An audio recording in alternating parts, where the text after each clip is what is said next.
Hello everyone, Vanitas here, and today we're going to go over the new cards for the patch that should hit hopefully in less than 24 hours.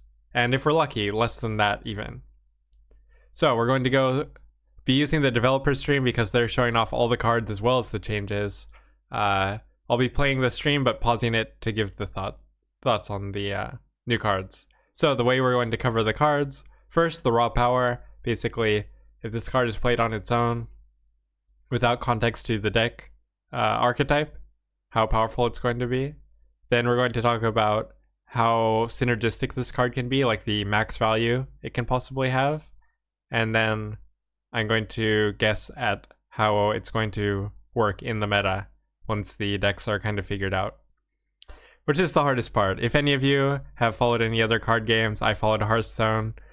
Pro players, even the very top players, make predictions and sometimes turn out totally wrong, so this should be fun. Alright, so the first card, Crow's Eye.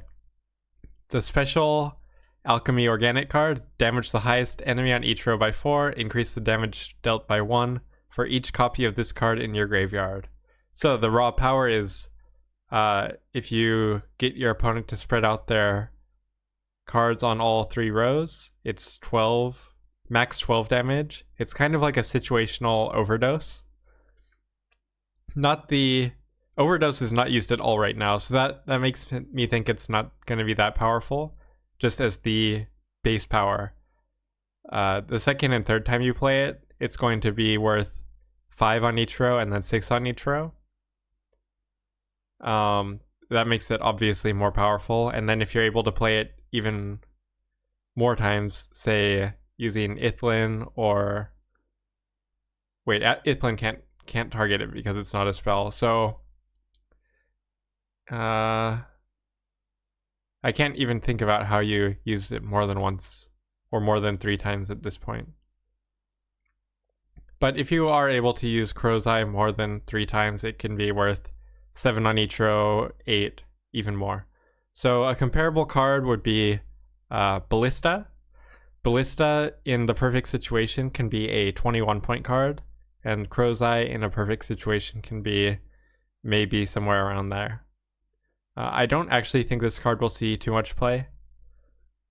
The conditions just have to line up too well for it to be used properly. It can be combined with cards like it's a hard one to get a read on, right? Because it can be used with cards like Herbalist with Skellige to have kind of a Mahakam Pyrotechnician effect, but Mahakam Pyrotechnician is pretty weak outside of one deck archetype, and that only works because of Dwarven Agitators. So yeah, I'm gonna say that this card does not see very much use at all.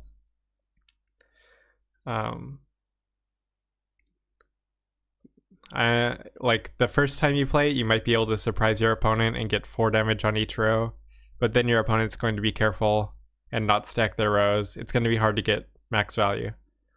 So yeah, I do like the art though,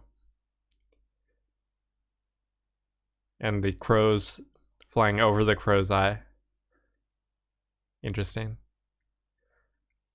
Alright, let's skip ahead in the stream to the next card.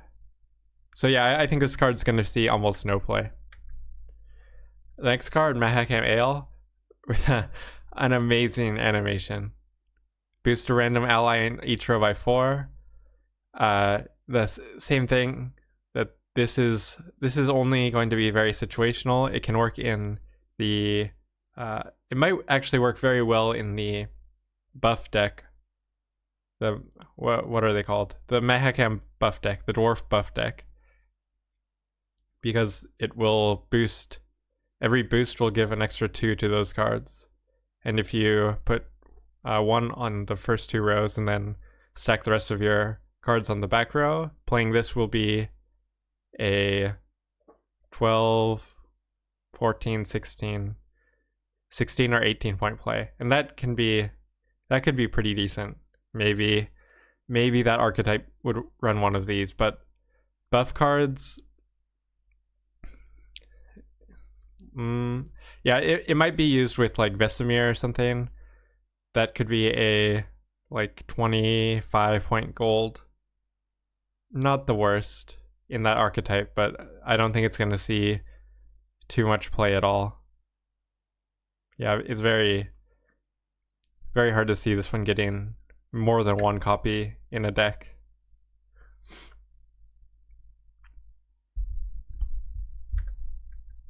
So I'm also going to talk about like which cards, if there's a card I think is going to be really strong, I'll talk about what I'm going to do with it. I'm already starting to think about the decks that I want to play with as soon as the patch hits.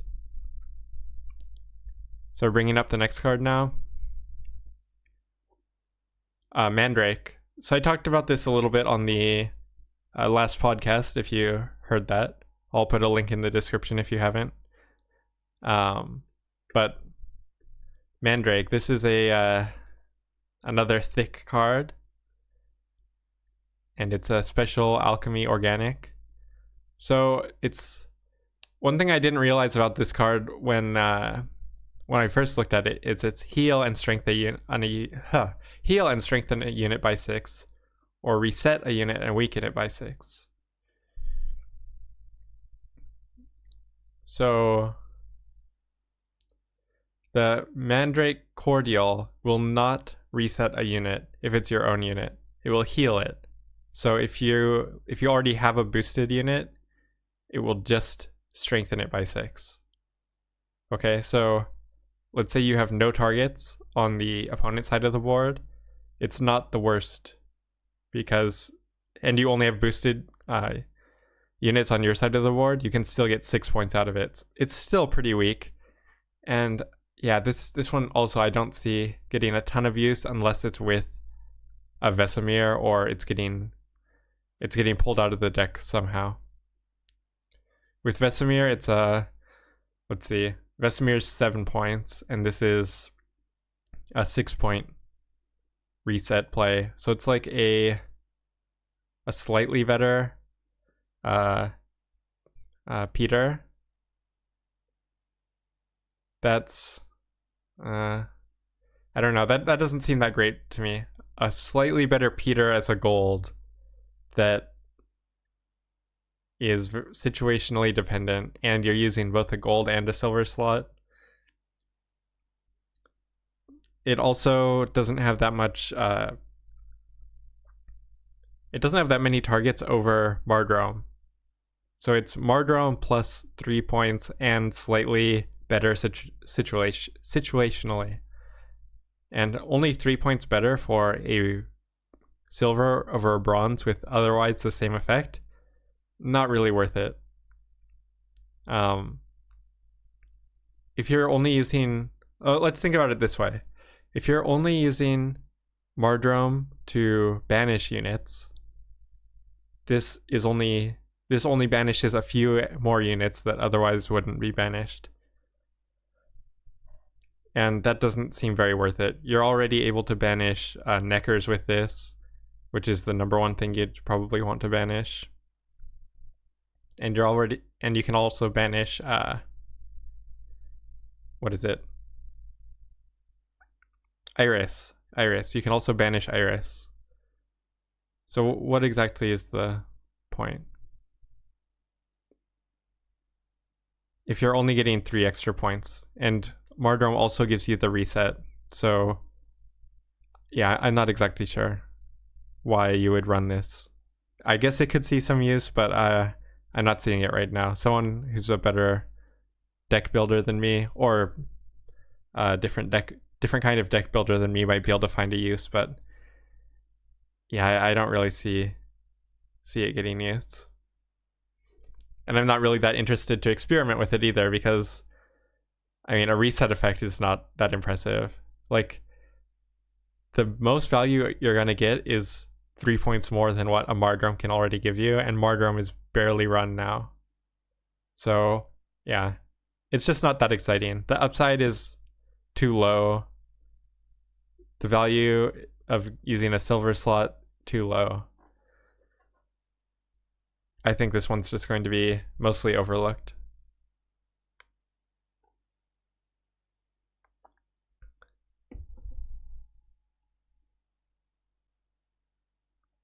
with a silver slot, you want either a really strong effect or a like a really strong effect that's guaranteed, or a chance for a high swing effect. So we're moving on now to Expired Ale. You knew they weren't going to let this amazing card art go to waste, just from the Mahakam Ale Festival, right? So make your opponent draw the top silver or gold card from their deck, or after 3 turns in your hand, at the start of your turn, banish this card and discard a random card from your hand. So that's the Foul Ale. So you play this card, it gives them Foul Ale in their hand. And let's see. So you can either play the card and give your opponent, so you give your opponent Foul Ale, then your opponent is forced to make the decision to either play Foul Ale and you draw a silver or gold card, or they have to discard a card from their hand. This is a really hard card to get a read on. So if I'm thinking about playing it, if I play this card, I'm basically guaranteed to draw the top silver or gold card from my deck.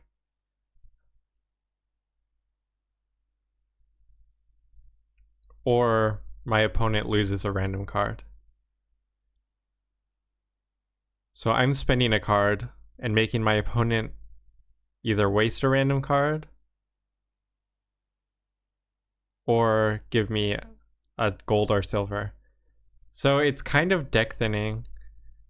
But if your opponent, I don't know, this seems a little risky, because your opponent on average is going to have a bronze card in their hand, right?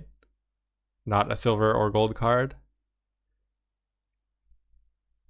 So they might just let it tick down and throw away a card, in which case you've just wasted a silver and maybe they've thrown away a bronze.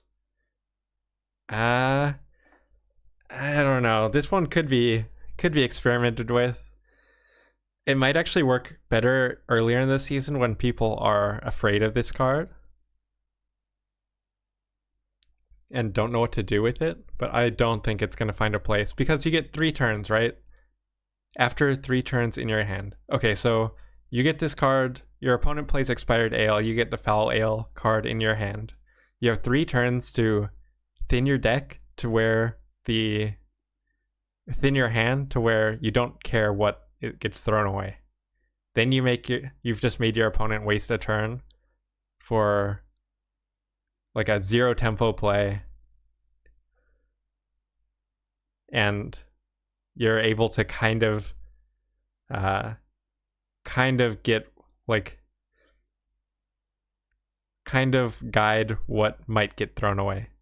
Well, I mean discarded from your own hand. So yeah, I think this card's pretty bad actually. But I don't know, I might play it a little bit early in the season just to see if opponents don't know what to do, use it kind of as a free deck thin. But yeah, this card seems pretty bad, honestly. This one could be pretty hard against newer or weaker players, because it might just freak them out and they'll just play it right away. That's what I expect the initial response to be. Just play it right away. But yeah, I don't know. I like the card art though. It's nice and gross.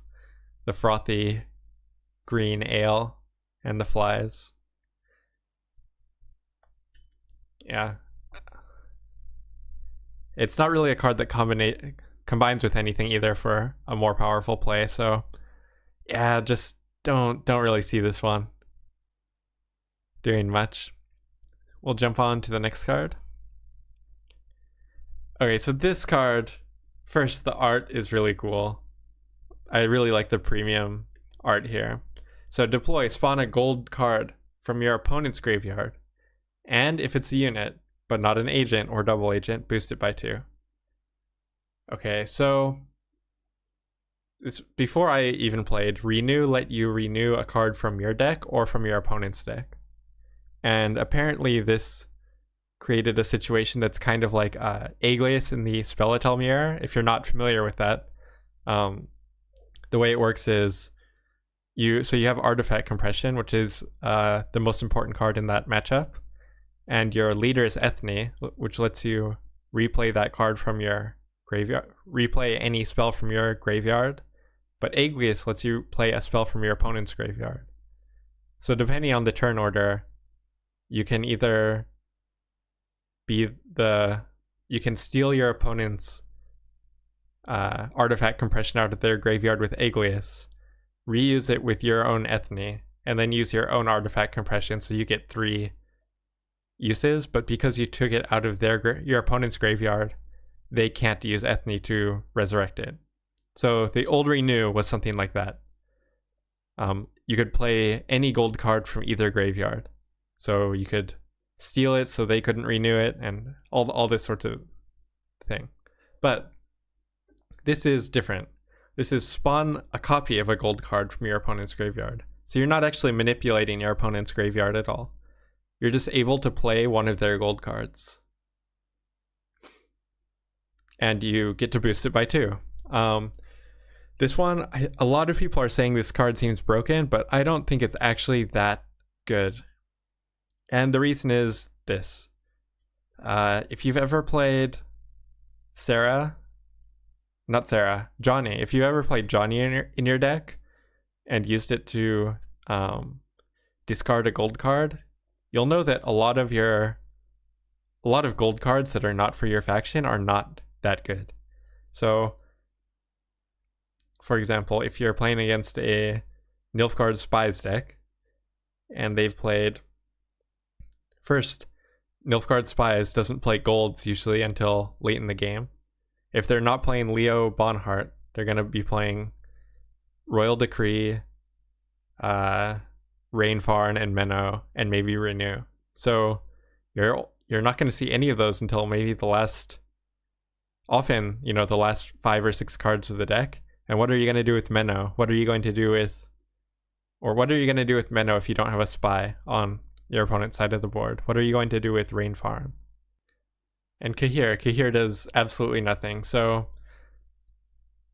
I don't know. Just could work in decks where you don't know what to do with your last gold cards because they're not very strong.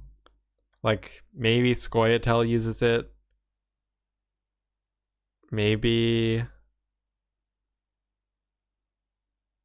I don't know. Yeah, maybe Scoia'tael uses it because sometimes we see players using the ambush tutor card just as an ambush tutor for a 14, 19 point gold play. But it's just not very strong. I could be wrong on this because a lot of people are saying it might be broken, but just too conditional. You have a gold card that you can't play until your opponent plays a gold card and it's in their graveyard. So what happens if they don't play a gold card until the last round? Then this one is a useless card. You have to mulligan it away. You know how Renew can sometimes be dead in your hand if you haven't played any gold cards? Well, at least you can control when you play your own gold cards, right? Even if it's not ideal, you can, if you have Renew in hand, you can throw a gold card out there because you know you're going to be able to renew it. But if it's your opponent's gold cards, you don't know when they're going to play it. Next card is Muzzle. Move a bronze or silver enemy with 8 or less power to the opposite row. So this is a gold neutral card. I think this one is very interesting. And the reason is that the base power for this card is 16, right? So you move an enemy to your side.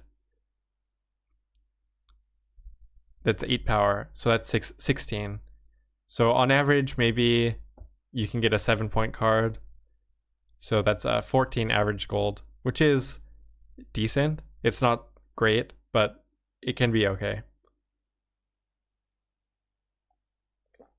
Where this card becomes very valuable is when you're taking over cards that grow over time from your opponent. So for example, if you're playing against an Axeman deck and you steal your opponent's Axeman, first, unlike killing the Axeman, your Helga opponent can't just resurrect it. Second, that's one of 3 Axemen that's in their deck, and that's basically their win condition. And you're able to just remove the win condition from their board and as a 16-point play. So think about it as an analogy to Coral. So sometimes you Coral a unit that's, 6 points, right? Or 8 points. But in that case, you play a 5-point card and your opponent gets 2. So that's a 3-point play that removes a card from their board. Wait. Yeah. So it's a 3-point play and removes a card from their board. This is a card that can remove a card from your opponent's board and be up to an 8-point play. I think that's very meta dependent, but could be very useful. So let's think about this. In the current meta, this card would be played in a number of decks, I believe. So the top 2 decks right now are Emir Spies and Bran's Helga. Against Bran, you steal your opponent's Morkvarg after he makes the discard play. That's a 10-point play that also steals the 2-point Resurrect and the 1-point Resurrect, so that's a 16-point play. It also steals 2 ticks from Ceres, so that's like a 20-point play basically against Bran, and it's a play you can make every game against Bran. And against Emir Spies relies on the 3 Impera Brigades and 3 Impera Enforcers. If you're able to steal one of those cards, you take a key card away from their hand. And while they might not be useful cards on your side of the board, those are cards that can grow up to 20 points of value or just are required for setup. So in those 2 matchups, it's a very important card, or this could be a very useful card. And that's why I say that this is a meta dependent card. In other metas, it could be absolutely worthless. But there are other decks too where it could be useful. So if you're playing against decks that have lots of carryover, not only do you steal, a 6-point Ekimara, but you steal those 6 points. They're 6 points from the next turn with carryover, and then you get those 6 points and the 6 points of carryover. So it's kind of like a 24-point swing. So very, very useful card. I want to play with that one. I think that's going to be one of the first ones that I craft. Next up is Wolfsbane, another neutral gold spell.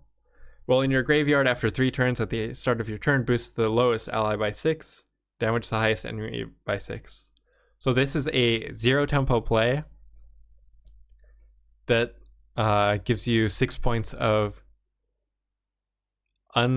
unstoppable future carryover. So because carryover is so big in this game, we've got the carryover, the cards that are just built for carryover.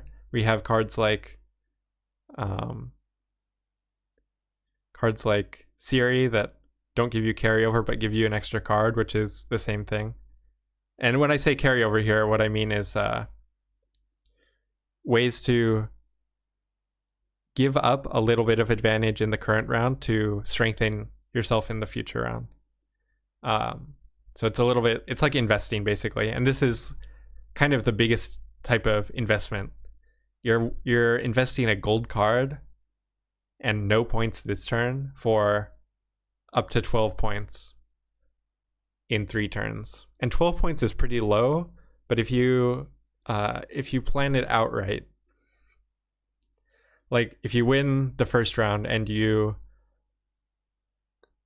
in the second round and you play this card and then pass, you have 12 points that it's going to come to you in the third round that your opponent can't stop. So you start round 3 with a 12-point advantage. That's pretty big. this could make winning round 1 even more important if this card is in the meta. It's like Siri, basically. Siri gives you an extra card to play, which an extra card is worth kind of 12 points, maybe. What is a card worth? Oh, card's worth maybe about 12 points on average, let's just say. And this lets you get that kind of advantage and is unkillable, unstoppable. I think this is a very interesting card.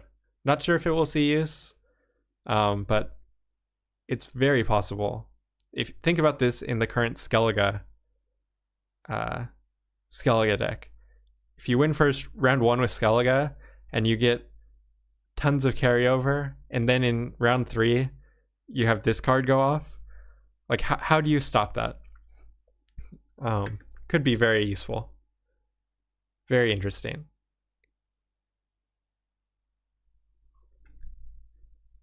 And because it's damaged the highest enemy, you're almost guaranteed to get that full value even in a short round, unless your opponent has only low value cards, in which case, you're in a good spot anyway. So yeah, I think this card might be a little underrated. This is another one I'm probably going to craft very soon and try out right away.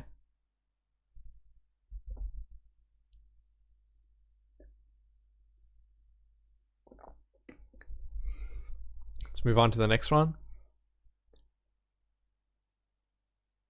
Germain of Fox Hollow. I like this art, it's fun. So this is kind of a boring card, so I'll go over it really quickly. It's 8 power, spawns 2 cows to the right, 2 cows to the left, neutral silver. So it's a 12-point neutral silver, guaranteed 12 points, and you get cows, which are beasts. So because they changed Harpy, that doesn't make that this card would be absolutely broken with Harpy, but because it's not, because they changed how Harpy works, not quite so broken. Although, well, we'll get to it later. We'll talk about this card a little bit more later, but it's 12 points and 5 bodies. So it's an instant Commander's Horn target. It's an instant Iris, 5 targets. Could be very useful in Swarm type decks and decks that just need to get a lot of cards on the board fast. Whether that's to compete with Swarm and maybe Yennefer, or I don't know. I could see this card getting play. I think this is the card that's going to take some time to figure out just how useful it is. I could definitely see it ending up in good decks even after the meta shakes out quite a bit. Its effects are kind of just boring, but it's a setup card, which makes it kind of boring, but it is good. It does its job well, and it's not underpowered. You're not going to win a game just because you get down to the last 1 card for each player, and your last card is Germain of Fox Hollow. Although that's not the worst last card to have, but it is a setup card. It's a utility card with decent power on its own. So yeah, I do think it's pretty powerful. They spend a lot of time talking about this card because the face is based on their coworker. Okay, Avalak the Sage. Spawn a copy of a random different gold or silver unit from your opponent's deck. I think this is kind of a meme card that yeah, this is definitely a meme card, right? Like 2 power and random gold or silver. The only way you can really use this is if you know what's in your opponent's deck. Hard to see this getting play. Like 2 points and play a silver can be good, but it's not your own silvers, and it's not. You don't even know what silver it's gonna be. Like, yeah, could be bad.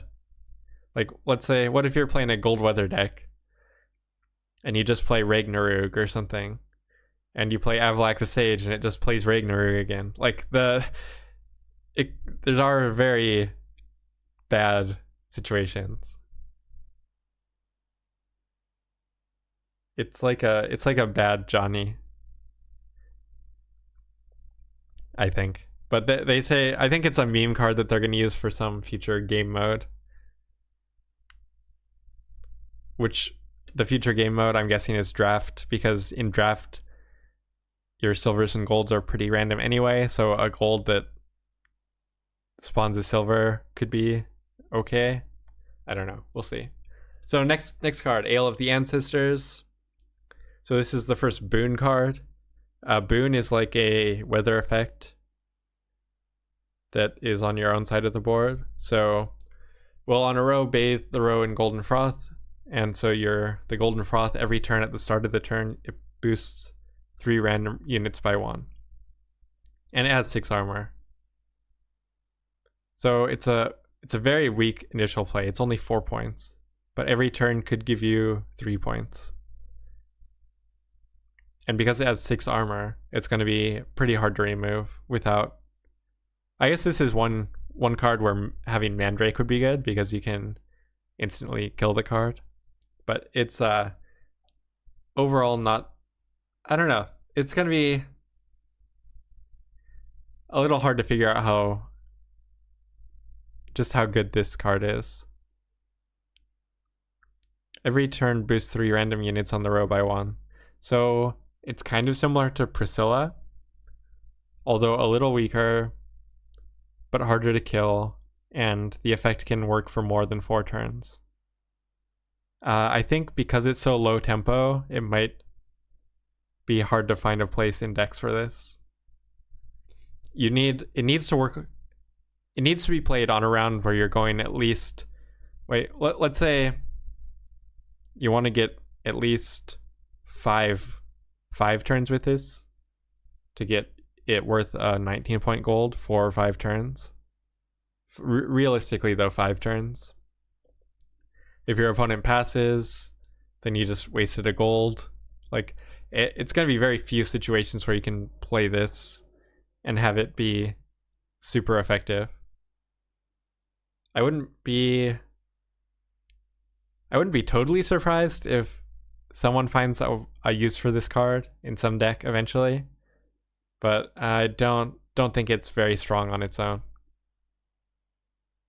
Like the unlimited upside, the basically unlimited upside is good, but I don't know, maybe we see it in like a mill deck or something if they don't fix mill. Let's get on to the next one. Now we're on to the class cards. We'll go over these a little bit faster maybe. Consume but without boosting a different deck from your graveyard, and play a copy from your deck. So it's a tutor card, but it relies on the conditions of having a dead card in your deck that you want to tutor out. The thing here though is that it is consume and it is 3 power. So if you're playing a Necker deck, every consume is basically 3 points. So that's 3 points plus 3 power here, plus playing a bronze card. So 6 points plus play a bronze card. It is situational, so I don't think... it'd be hard to run 3 of these in a deck unless you're playing... I don't know. It's possible this could be a very, very strong card.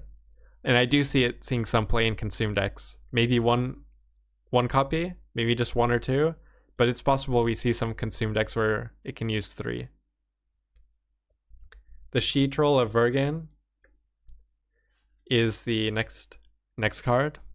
It's another consume card. Consume a bronze Death Wish unit from your deck, but without boosting, and trigger that Death Wish. So this is basically going to be used for Rotfiend or what is it called? The golem that spawns 2 little golems. I don't remember what that one's called, but it's going to be used for one of those. So it's like that would be an 8 power 12 point play. With Rotfiend it would be an 8 power, maybe pretty big play. Could be alright in a consume deck, just because consume does have those extra benefits. This also lets you put a card in directly into your graveyard so that you can use the Slizzard to bring it out of your deck. People will definitely be trying this. I don't know if it will stick around as the meta moves on, but I don't know. People will definitely try it out in Death Wish and Consume decks. I think Consume could be powerful again, but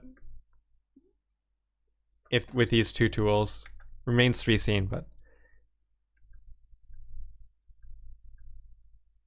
let's get on to the next card, or the next faction. So Nilfgaard. Okay, Venindal Elite. This is the card that most people are calling the most broken of the next patch, and I'll let you see if you can figure out why.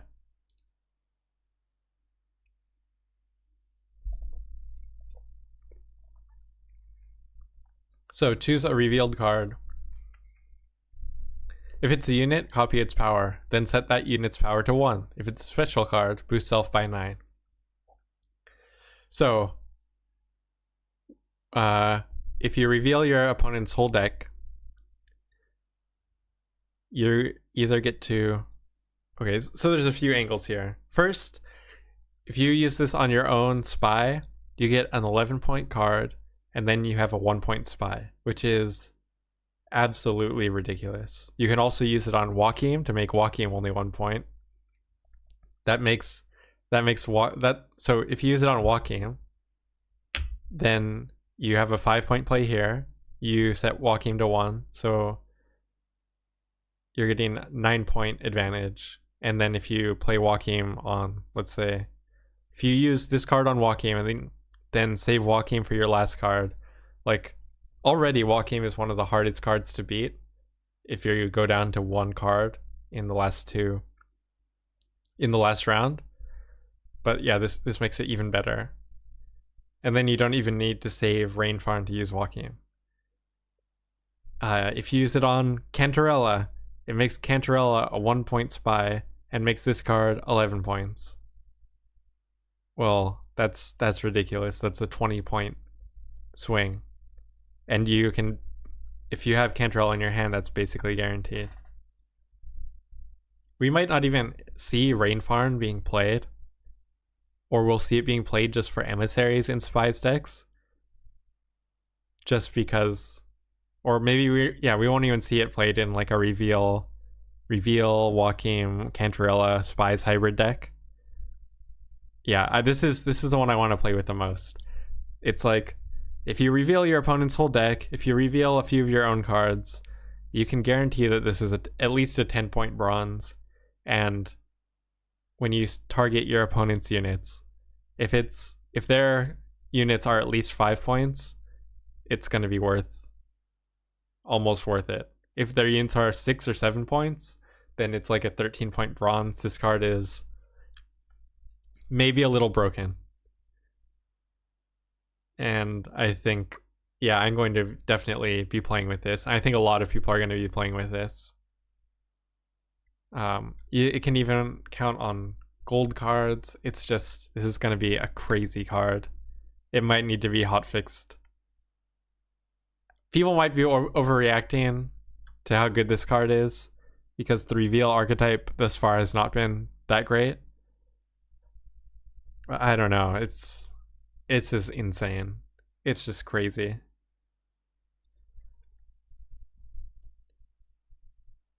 And yeah, obviously it's the upside, right? There's very little downside and very high upside. You're almost always going to get at least bronze value out of this card, but you might get up to gold value out of it. That's insane.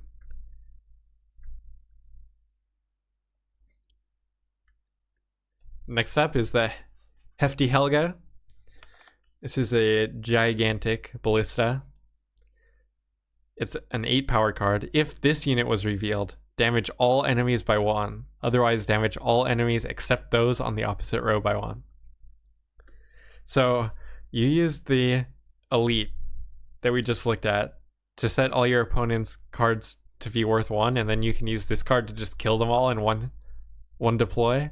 That also seems pretty crazy. They gave such a big buff to reveal archetype. It might be reveal meta for the first time ever. Just people revealing each other's cards and then have to Helga-ing. And the reason why this is good, 8 points is a decent silver. And damage all enemies by 1. So because you get to choose where to put Hefty Helga, at worst you're going to be like, even if you don't have the condition of having this card revealed, you're going to be able to choose the row that will do the most damage. So if you play this as even the 6th or 7th card in a turn, you're guaranteed, and your opponent's not playing any like swarm cards, that's still like a 13-14 point silver, which is not bad. If your opponent is playing swarm, then you're just gonna wreck them. This is a pretty good card. I think it fits the reveal archetype. So I don't know. I kind of want to build a Nilfgaard reveal deck right here, right now. But we'll go through the rest of these here, and maybe once the patch hits, I'm going to do a long stream. So maybe the first thing we're going to do is build a reveal deck. And then as soon as the meta is filled with them, maybe we'll build an anti-reveal deck. Next up, Northern Realms. I started out playing Gwent as a Nilfgaard player, but I switched to Northern Realms as the main deck that I played after that, and my favorite Northern Realms deck is probably Machines, and here we get another Machine. Damage the highest and lowest enemy on the opposite row by 2. Fresh crew, increase the damage dealt by 1. So if conditions line up, it's a 10-point card. If conditions line up and you have crewmen on board, it's a 10-point card. Oh, sorry, it's a 10-point card. If you have crewman 1, it's 12. If you have crewman 2, it's 14. A 14-point. Let's compare it to the other machines. So Reinforced Ballista is 7 points and can get up to an extra 6. So that's 13. This is a little bit better than that. If we compare it to Ballista, this one is more consistent, but doesn't have the high damage output. And if we compare it to Battering Ram is 7 points, and then the right condition is +5, so that's 12. And right condition and crew, fresh crew is 14. So I'd say it's about the same. So Reinforced Ballista is the worst of all of them, and I don't think it's actually going to see any play anymore. Basically, Catapult I think is almost just strictly better. I'm not actually sure if it's going to overtake Ballista for any usage, but it could overtake Battering Ram. So we might see most machine decks run Catapult, which will, because it damages the highest and lowest enemy by 2, and it evens up the power on a row. So we'll maybe see Catapult as a setup and Ballista for the high damage combo with Henselt. I'm going to definitely experiment with my Siege and Scorch deck, replacing Battering Rams with Catapults. It could be devastating. It's one more way to set up the Ballista without having to use a Ballista or a Murderbrock or something like that. Could be very good. On to the next one. Ronvid of Small Marsh. This is a really cool card. When this unit is discarded or destroyed, set its base power to 1 and resurrect it on a random row. So this is a crewman card that you can put out there and basically guarantee that you're going to always have a crewman available, which is very powerful in the machine's archetype. Playing this card means that you can play less siege supports, you can play less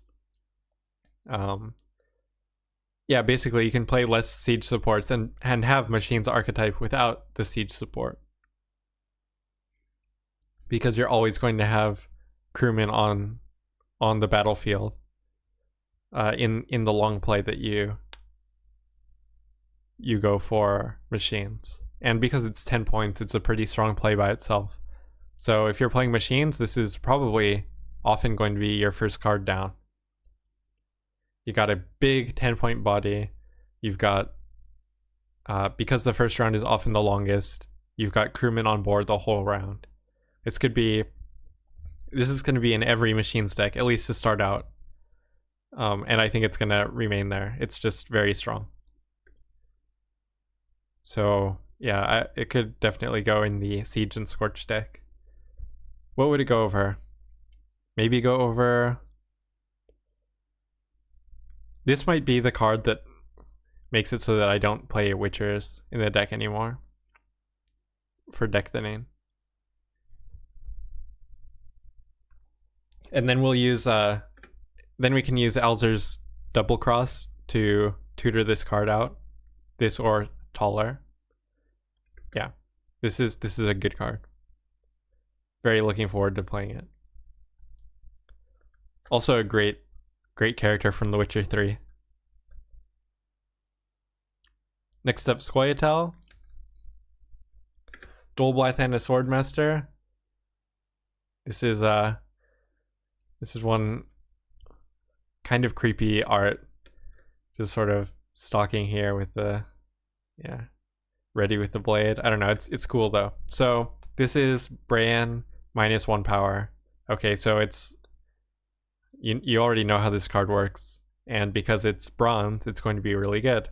Because Bran in hand buff is already a really good card, and if hand buff is a deck in the new patch, this is going to be in all of them. We're going to see 3 copies of this card in every hand buff deck, and 0 copies of it in any other deck.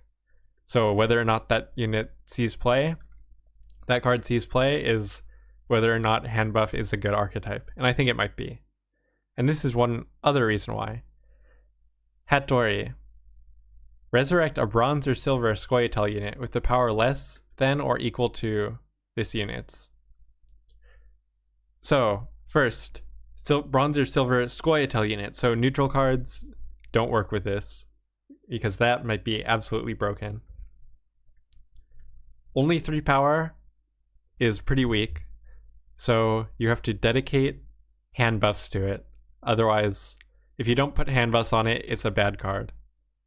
But it means that you have to take power away from your other... So you're kind of wasting, I guess. You're wasting some of your hand buffs on this card to make it worth using. But because the effect is so good, it might be played anyway. It actually could be played even in... Now that I'm thinking about it a little more, this might be played even in dwarf decks, because you can replay Barclay Elves. Barclay Elves is already a pretty decent silver card, and because you can tutor it out with Brewer Hoog, you can get it out no matter what. And then if you have Hattori in hand, Hattori can resurrect Barclay Elves, which plays another card from your deck. So this is kind of like Shani resurrecting what's his name? Prince Stennis. But it's a silver card. That seems pretty good to me. What do you guys think? I'm gonna try a dwarf deck with Hattori, just for the Barclay Elves combination. And you don't even need Barclay L's. Like, if it also works with the Dwarven Agitator without being buffed. So I think that card might be in many Scoia'tael decks. That's one I want to play with for sure. Next up, the Jemez Battle Maiden. This is a really cool scene also.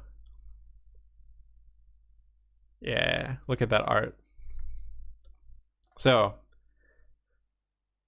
2 power, damage a machine or soldier ally by 1 and play a copy of it from your deck.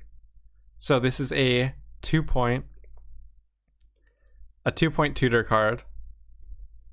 The most comparable card to this is Wild Hunt Navigator. But because it's machine or soldier ally, you don't have to rely on it being a wild hunt unit. This could be definitely... I see this being a one of... Oh, this is... Okay, so this is also very similar to Reaver Scout. This is going to be played in many, many Skellige decks. Probably as a one of. There are some situations where it might be played more than one of, but this is just a powerful card.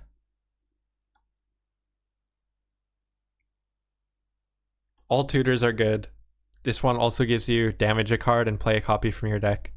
It might be the card that makes playing decks like Swordsman a little bit better, but we'll see.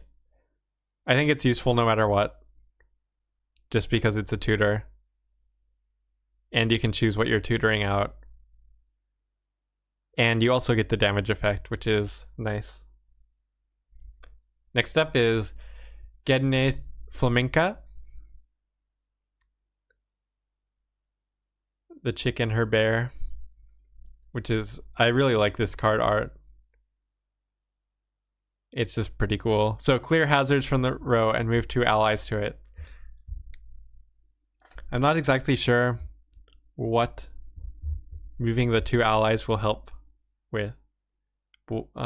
This might be... So because right now Skellige does not have... Oh, hold on. Sorry, I just realized that this is a Skellige version of Rehead Brigade. So you can clear weather, which are now hazards. We don't exactly know how those work, but it's basically that card, Rehead Brigade, which is clear a row and move a unit to it. But it's only allies, and you get to move 2 of them. Skellige already has Whale Harpooners, which can move enemy units, so this gives you the chance to move your own units. This could be used in Axeman decks, so that when your Axemen get moved off of your weather row, your hazard row, you can use Gatemouth Flamenca to move them back. And it can also be used to avoid things like a big Marigold's Hailstorm or a Geralt Igni. I think this is a pretty interesting card, and we might be seeing them in Skellige decks.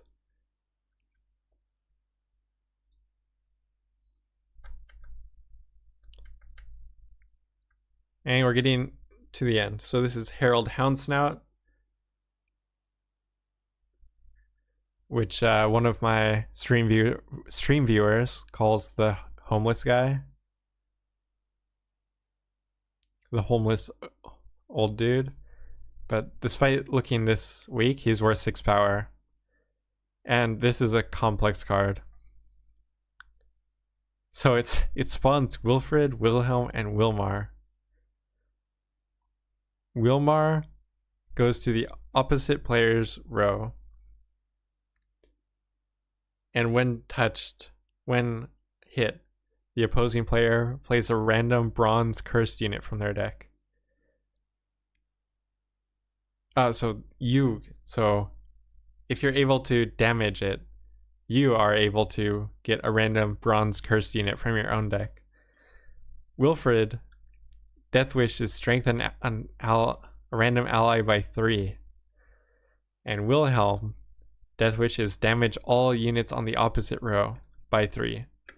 So this is potentially a lot of points, right? So a random curse unit, let's just say it's 8 points on average. So we're already up to 14 points. Wilfred and Wilhelm strengthen a random ally by 3, so we'll call that 3 points. And Wilhelm is damage. Oh, let's read that again.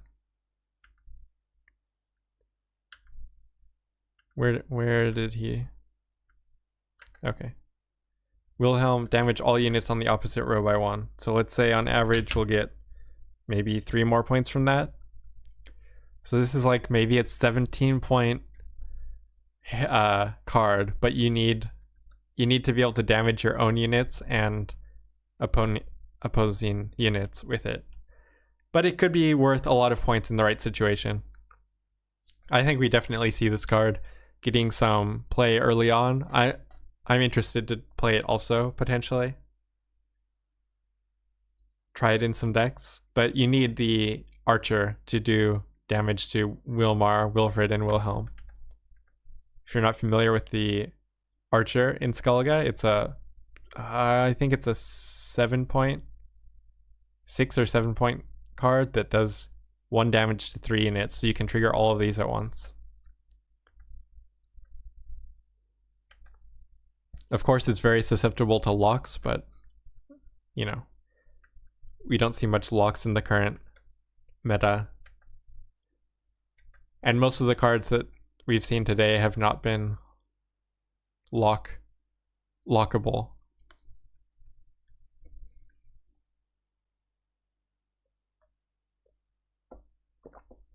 So, we're going to get on now to the changed cards. First Light, Clear Skies boosts by 2 rather than 1. And clears hazards, so Clear Skies is better and all mages are better. Silver mages are better.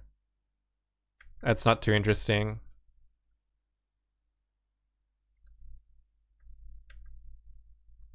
Next up is the Harpy. Like we talked about earlier, whenever a beast ally is destroyed, play 1 copy from your deck. So this makes Woodland Spirit a lot worse. It makes Necker Warrior, Harpy, Cheese worse, and hopefully they fix the Harpy bug. Well, I mean, there will be no more Harpy bug, so that's good. The Harpy bug was when you played Necker Warrior on Harpies, the counts for the cards got messed up, so you'd play more Harpies than you should. Okay, so whenever a beast ally is destroyed, play 1 copy from your deck. So we talked earlier about the neutral bronze card, the 8-point card that spawns 2 cows to either side.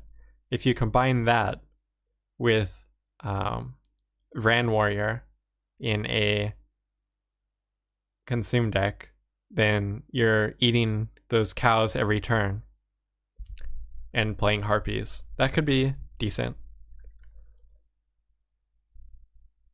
I think we might be seeing less Harpies, and we won't be seeing Necker Warrior Harpy combos. But we might still see 1 or 2 Harpies in decks, in consume decks, where you can basically guarantee destroying beast allies. The beast allies would be like Archgriffin, Griffin, of course those cows, Roach. There's a few of them.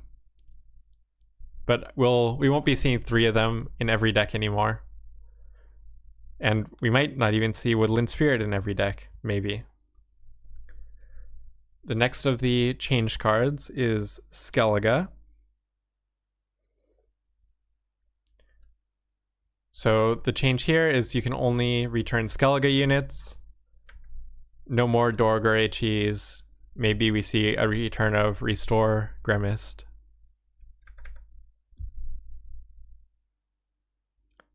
Next up. Okay, Brian, since we got a silver version of her old text, now gets a new power. So in addition to damaging an enemy by this unit's power, if you destroy it, you boost all dryads and ambush units in your deck by 1. In your hand and deck by 1. So hand buff Scoia'tael already played some ambush units, and there's a few dryads. Let's see, who's a Aegleus is a dryad? I can't think of them all off the top of my head, but this makes Brian even better in hand buff. But because we have the bronze hand buff, we'll have to see whether or not she remains a key component of that deck. But having more brands and having the bronze version in the deck makes it really hard for your opponent to get a read of how much power you have. And that's the strength of the hand buff and the strength of ambush Scoia'tael. So I actually really want to play some hand buff Scoia'tael. A lot of misdirection could be very fun. Although against reveal, it might be terrible. So if we are in reveal meta, I do not want to play. So Yorvith is next. Damage an enemy by 7, that's the same. But if it was destroyed, boost all elves in your hand by 1. So a little bit better. Yorvith already saw a little bit of play as kind of a worse Eskull. But maybe now it's a slightly better Eskull in some situations. Depends on the meta. And they showed Alias here, which didn't change. And let's see. This doesn't look like it changed. Yeah, I don't know what they're showing us there.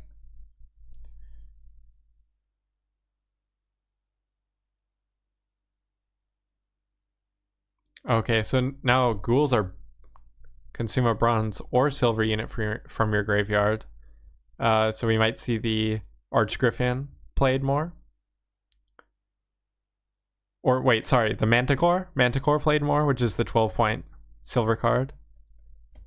It gives you a 16-point bronze if it's in your graveyard. We already saw the Katakan combination with that, but now we have an even easier version. So it frees up a monster silver for the Manticore, Giant Toad, and now Ghoul combination for a lot of points in 2 cards. Oh wait, they only left that on screen for a little bit. Let's take a look here. So Light Longship.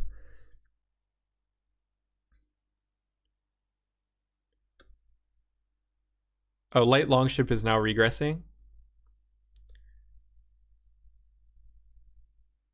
Good to know. Or was it always regressing? Okay. Take another. Okay, Letho. Is Letho the last card that they changed? Yeah. So Letho here is the last card that they changed. It's now 12 power. So might be slightly better to use on your own side of the board. Not that much changed. All right, so that's it for this stream. That's it for the dev stream, and we'll skip ahead to the card art so we can look at that while I talk about the rest. This art is just amazing, by the way. I can't wait to see what this card does. But yeah, so that's it for the cards. I'm really interested to play most of the factions, actually, but Northern Realms and Nilfgaard, which are my 2 favorite factions anyway. I'm going to be doing some deck brewing with those. An updated version of the Siege and Scorch deck will be coming soon, and whatever I can do for my take on the new Reveal deck.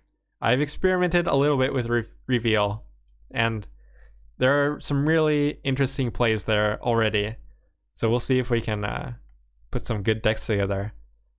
Stay tuned in the coming days. I've got, as soon as the patch hits, whenever that is, as long as there's a little bit of notice and I'm not asleep, as soon as the patch hits, I'm going to jump right into deck building. I'm going to jump right into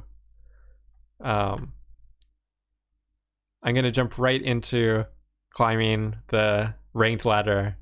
It's going to be a lot of fun, and I want to do a really long stream. So be sure to tune in. If you haven't followed me on Twitch yet, there's a link in the description. If you haven't followed me on Twitter yet, you can see my I'll post upcoming schedules on my Twitter, and over the coming days, expect a lot of deck guides, play guides, etc. over the next couple days. And then I'll be out of town for a few days. But yeah, I'm going to try to put out a lot of Gwent content before that. So stay tuned. Leave a like if you liked this video. Leave a dislike if you thought it sucked. And subscribe for more. And I'll hope to see you on Twitch. And leave a comment. Let me know what you think. That's all for today. Over and out.